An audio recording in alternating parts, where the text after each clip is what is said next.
이번 강의는 기초생보의 발전에 대하여 살펴보도록 하겠습니다. 기초생보의 수급자 선정 기준이 모든 급여에 대하여 동일하다는 점 때문에 제도를 유연하게 운용하기 어렵다는 점이 기초생보의 중요한 한계로 대두되었습니다. 예컨대 기존의 수급자 선정 방식 하에서는 교육급여만 차상위 계층으로 확대하는 조치가 가능하지 않았습니다. 이 문제를 해결하기 위해 정부는 2014년에 국민기초생활보장법을 개정하여 2015년 7월부터 소위 맞춤형 급여제도를 도입합니다. 이것은 수급자 선정 기준과 급여 수준 결정 방식의 개편을 의미했습니다. 개혁 이전에는 생활능력 심사 과정에서 최저생계비가 심사 요건 충족을 위한 소득 인정액 임계치 역할을 했습니다. 개혁 이후에는 그 임계치를 최저생계비 대신 중위 기준소득의 일정 비율로 정하고 그 비율도 급여마다 다르게 적용하게 되었습니다.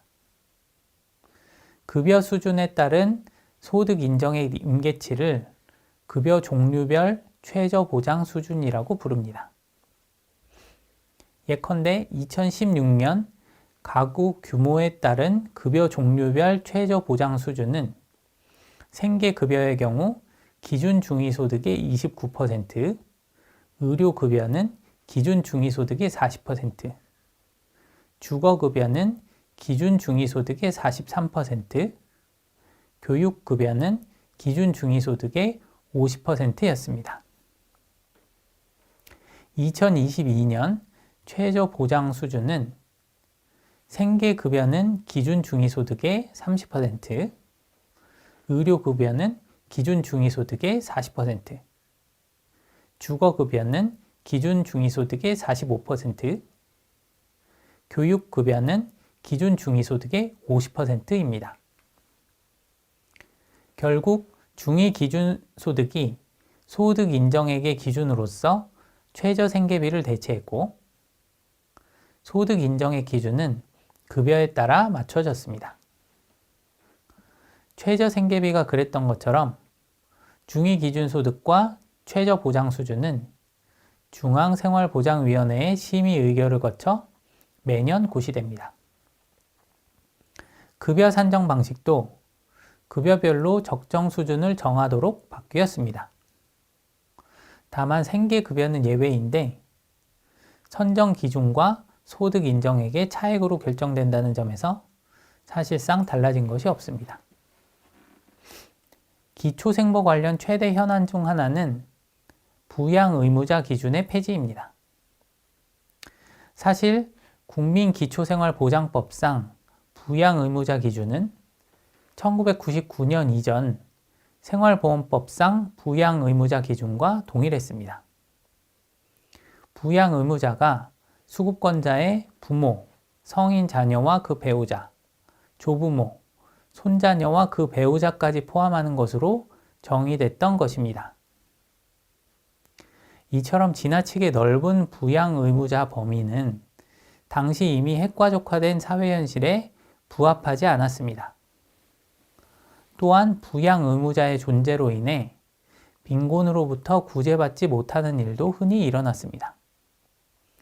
그에 따라 2004년 법 개정을 통해 부양의무자 범위가 축소되어 2005년 7월부터 조부모, 손자녀와 그 배우자가 부양의무자에서 제외되었습니다. 또한 2005년 12월 법 개정을 통해 부양의무자 범위가 더욱 축소되었는데 2007년 1월부터 생계를 같이 하는 형제 자매가 부양의무자에서 제외되었습니다.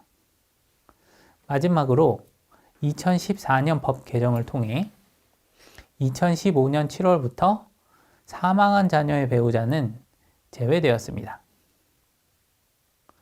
부양능력 유무의 판정은 소득과 재산을 기준으로 합니다.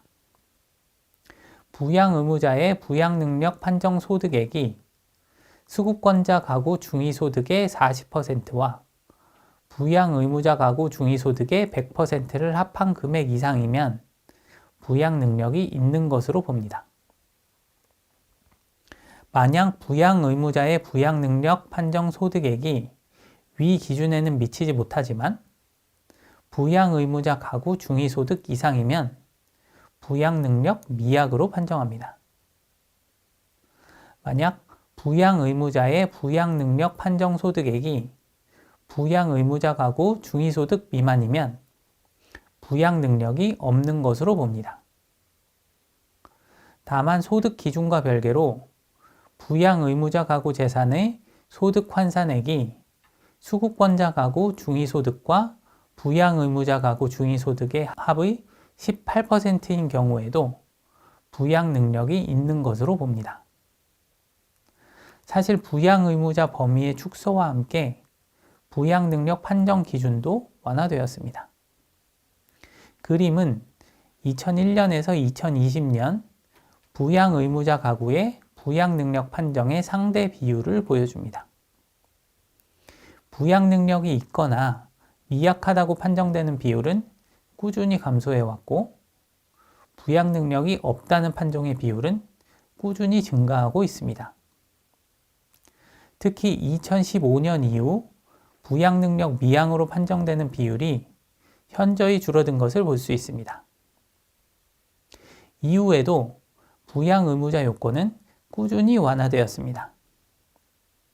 2017년 11월부터 중증 장애인, 노인, 한부모 가정 수급권자의 부양 의무자가 장애인연금 또는 기초연금 수급자인 경우 부양 의무자 기준을 적용하지 않습니다. 2019년 1월부터는 모든 수급권자에 대해서 그 부양 의무자가 장애인연금 또는 기초연금 수급자인 경우 부양 의무자 기준을 적용하지 않습니다. 2020년 1월부터는 수급권자가 중증 장애인인 경우 부양 의무자 기준이 적용되지 않습니다.